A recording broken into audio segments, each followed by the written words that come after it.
Ito, nakabang na yung tester natin kasi magsusukat tayo. Itong channel 2 yung may problema. Yung channel 2, ito yung umiinit. Kahit walang load or walang speaker, walang audio na naka-input, ay umiinit siya. Yan yung kadalasan sira niya. Ito daw channel 1 is tumutugtog daw. Ngayon, tingnan natin ah. Ito, naka 2.5 tayo. Tingnan nyo yung bias nyo. Taas yan. Halos na sa 0.6 oh. Nasa 0.6. To my vlog. For today's video, bali dayo ulit. Taga Valenzuela. Shoutout sa may-ari nito ah. Sir from General T. De Leon, Valenzuela, na nagdala sa atin ng iMix na CA18 na Class H Professional Power Amplifier. Kaya dinala to dito sa atin. Ang issue nito, laging issue or typical na issue ng mga CE series. Umiinit yung channel 2. Ito, kadalasan yan, channel 2 or either channel 1. Basta mayroong umiinit sa isang channel. Napansin daw niya na bigla na lang daw umiinit tapos nagpo-protect na yun lagi yung napapansin natin sa halos lahat ng gawa natin ng mga CE. Hindi lang iMix, hindi lang Trident, kahit sa ibang unit ngayon ng mga bagong labas na amplifier, ganun yung issue niya. Yun, bali ito yung issue or sira na dapat natin i-fix, na sana may balik natin sa maayos or dating lagay yung unit ni Sir. And then, siyempre, magpapasalamat na rin agad tayo sa kanya. Maraming salamat sa pagkakatiwala mo ng unit mo rito sa akin, Sir. Bago natin simulan to, siyempre, promotion muna tayo agad. Sa mga hindi pa nakapag-follow, paki-follow, and siyempre, paki-share ng mga walang kwentang video natin sa my Facebook, YouTube channel. Sa mga hindi pa nakapag-subscribe, paki-subscribe, like, share, and then siyempre, paki-hit ng bell button sa gilid para updated ka sa mga susunod na video na i-upload ko. Simulan na natin. Okay, maliban pa kasi ulit ito para troubleshoot natin. Hindi mapakita ko sa inyo yung laging cause ng ganitong unit or ganitong klaseng sira na yung iba, kabisado na nila yung pinaggagawa natin. So ngayon, stay tuned lang kayo. Ito, natanggal ko na yung takip. Ito, nakabang na yung tester natin kasi magsusukat tayo. Itong channel 2 yung may problema. Yung channel 2, ito yung umiinit. Kahit walang load or walang speaker, walang audio na naka-input, ay umiinit siya. Yan yung kadalasan sira niya. Ito daw channel 1 is tumutugtog daw. Ngayon, tingnan natin ah.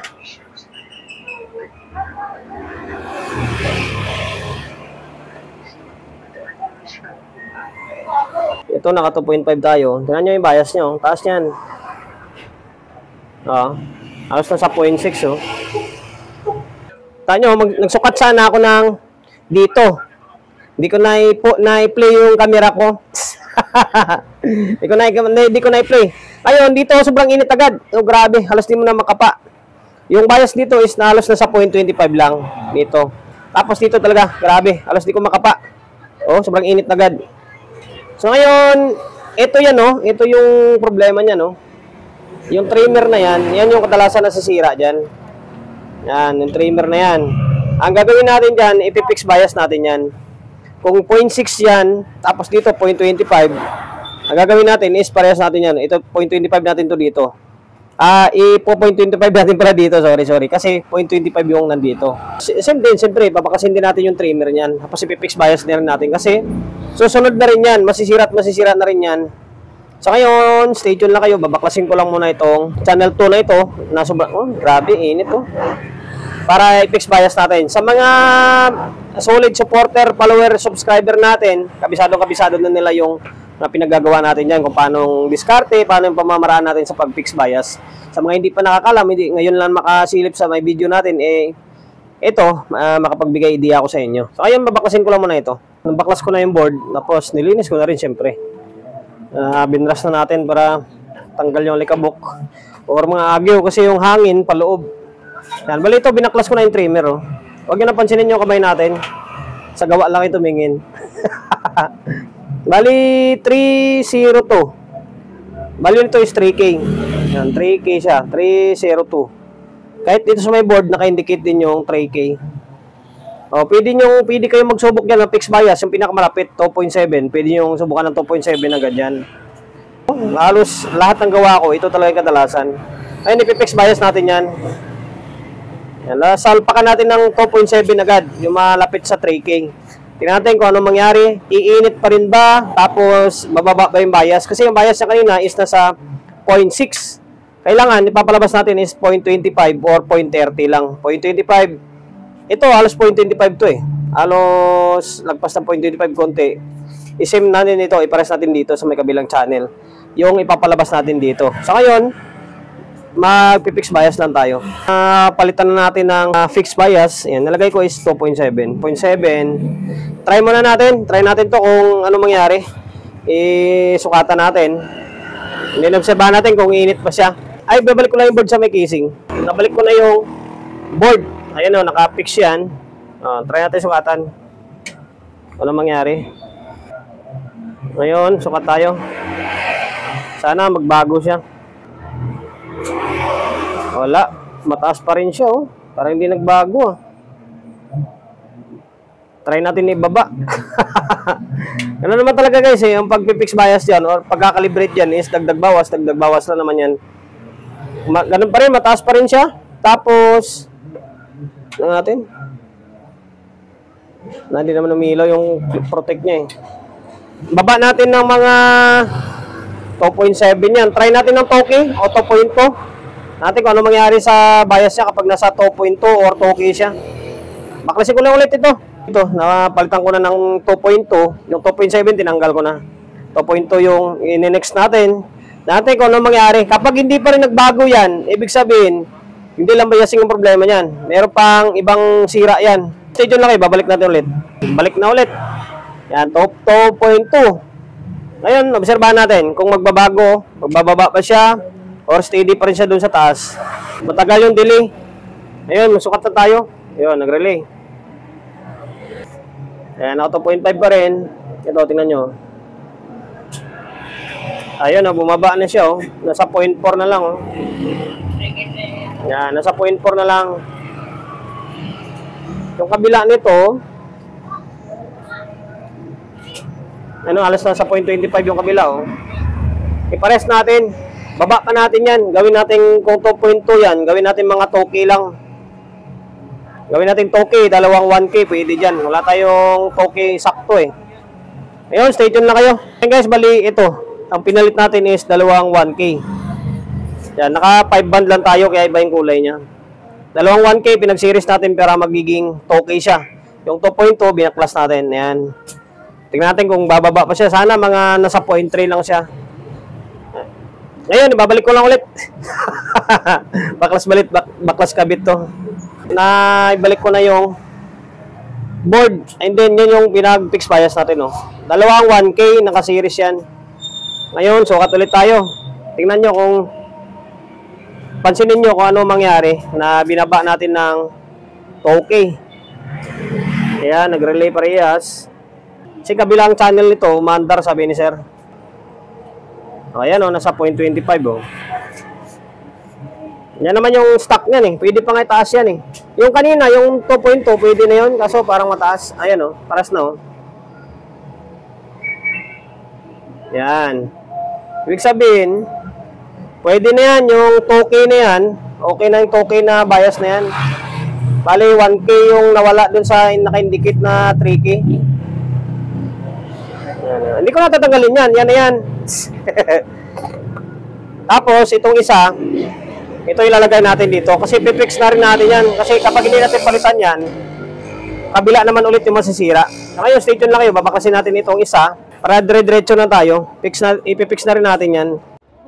So ngayon guys, bali ito, nabaklas ko na yung isang board or isang channel na dapat i-fix natin. Bali, sim na din naman ang procedure dyan. Ipipix, yung value na gagamitin is katulad din naman sa isa. Nag-voice over tayo kasi kalimutan natin gumamit ng mic. Yan, bali, dalawang 1.1 din. Naka-series yan para maging Toki. Kasi sim na naman procedure eh. Kung ano yung ginawa natin sa may kabila, yun lang din yung gagawin natin sa may kabila. Yan, para magiging parehas yung bias nila. Ito, naibalik ko na yung dalawang board. Yung kulang na lang dito is tornilyo. Yan, tornilyo na lang. Mamaya na lang natin yung tornilyo yan. Kapag na-sure na natin na may audio na siya.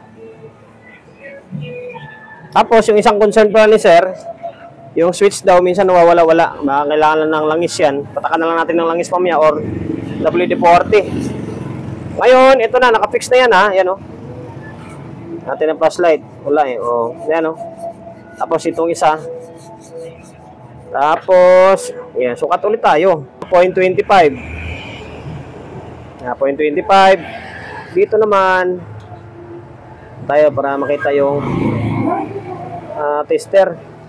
O, yan, 0.25 o. Paras lang o. Kung ano yung kanina, same lang din sa ngayon. Kung ano yung stock niya na bias, yun din yung pinalabas natin. Ngayon, okay na. Hindi na init to.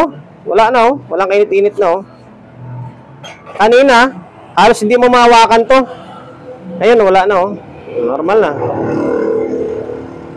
Oh. Ngayon, maglalagay lang ako ng speaker and then audio source para ma-audio test natin kung yun lang yung problema niya or meron pa ibang problema. Okay, stay tuned ulit kayo. Nakabit na tayo ng speaker. Ayan, dalawa. Audio source natin.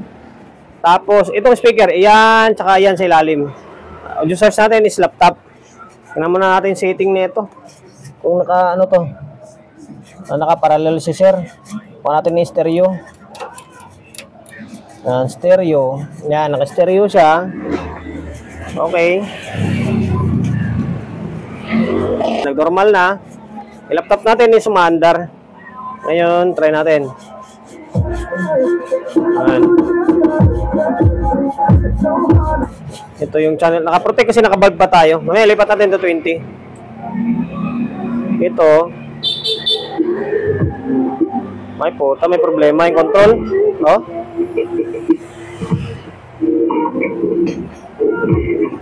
Problema yung control.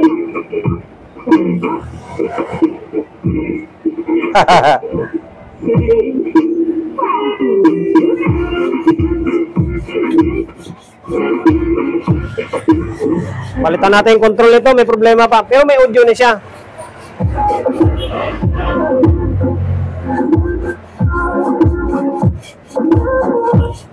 Ito, nagpo-protect lang kasi naka-bulb pa tayo eh. Sa ngayon, okay na ito. Okay na, normal na yung amplifier natin. Wala na rin, hindi na rin umiinit ito. Wala na. Next na lang na gagawin natin is itong control. Palitan natin to, sabay na. Ito, may kunting pan na rin to eh. May kunting sabit na rin. Bali, sabay ko na palitan para isang gawaan lang para matuwa yung mayari sa atin. Sa ngayon, stay tuned lang kayo. Nabaklas ko na yung front panel and then napalitan ko na yung control. Yung plastic, binalik ko lang. Dito galing yan. Ito yung original nyo. Yan, may mga hinang pa. Yan, value niyan is 10K. Sa mga power amplifier, kadalasan nakalagay 10K or 5K. Yan, dalawa na, sinabay ko na. Yung plastic, inuulit ko, binalik ko lang. Yan, bago yan. Paras lang yan, 10K sila. Ayan, balik ko lang ito ulit. Tapos, diretso na tayo ulit. Naibalik ko na yung front panel. Ito, bago na yung control. Ito yung luma niya. Ayun, to 20 na natin. Ito, naka to 20 na ako. Tapos, oh yan. Ano natin? Ang kulang na lang is itong mainboard natin is hindi nakatornilyo yan. Mamaya na lang yan. Pagtapos na yung vlog natin para hindi numaba yung walang kwentang vlog natin. Ito. Ito yung channel 2. Wala na oh.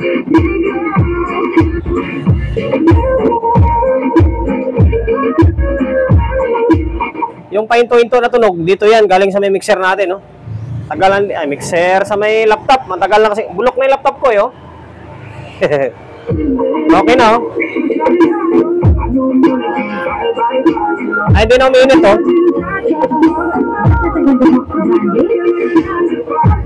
Nakaka-copyright tayo. Wala na. Unlike kanina, pagka on mo, wala pang minuto, grabe, halos di mo na mawakan. Buti nga napansin ni sir, ang delikado no kung hindi napansin na umiinit hanggang sa madali yung transistor dyan. Buti na agapan, pinatay niya agad, tapos dinala rito.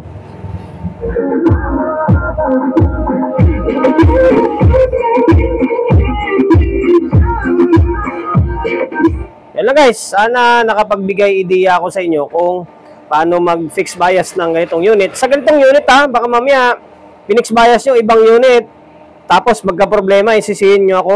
Sa ganitong klaseng issue, and then sa ganitong klaseng unit. Yun lang yung maibibigay ko sa inyo na tips or ideya. Ayun, sir from Valenzuela, maraming salamat sa pagkakatiwala mo ng unit mo rito sa akin. Bali, okay na. Yung iMix na CE18 mo. Okay na to. Back to normal na. Hindi na siya uminit. Fixed bias na. Ayan, oh.